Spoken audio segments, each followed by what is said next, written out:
Now, don't want to make you feel old, but I was 6 months old that day. You're 30 years later and you're still operating at this level. What do you do these days to keep yourself, to keep your eye in, to keep riding as well as you are? And before you answer, keep it clean.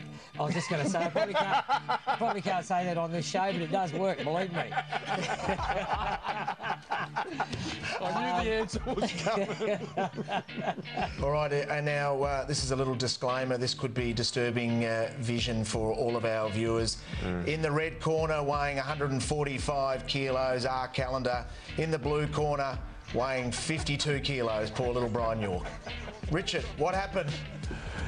Well, I was interviewing Gabe because Fiorente had just won at Moonee Valley.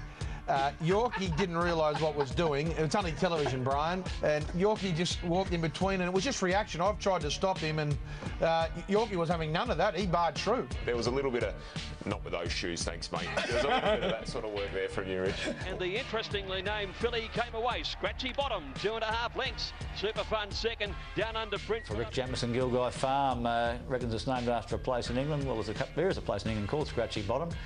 It's just near the Great Snoring and just down the road from Shitterton, apparently. But that's some of the names they found for, It's funny for the horses. names. Well, there had to be a better reason behind the naming of this horse than the literal definition, surely. No, I was in America last year, and there's a place called Foggy Bottom near Washington. So there's a funny bottom, couple of bottoms around, Rich. Oh, well, hey, wrong channel.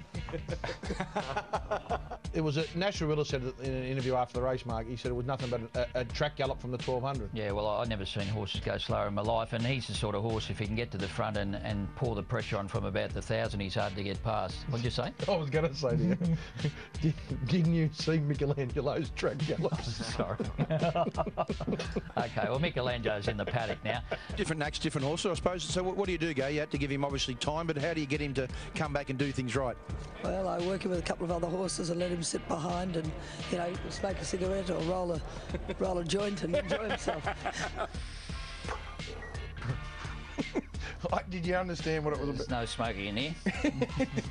Did you understand? There's something on Twitter there for you here, Pete. I've got no Blake Shin's watching at the moment. He just says, how's Pete going there without his smokes and his coffee? Looks to be struggling. Thanks, Blake. Is that fair enough? Bend down. Yeah.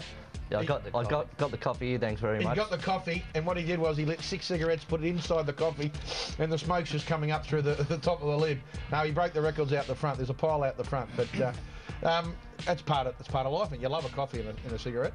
Yeah, well, I'm 41 and I've been doing it since I was 16, so... How old are you? 41. Wow. I honestly thought you were... I've had a hard life.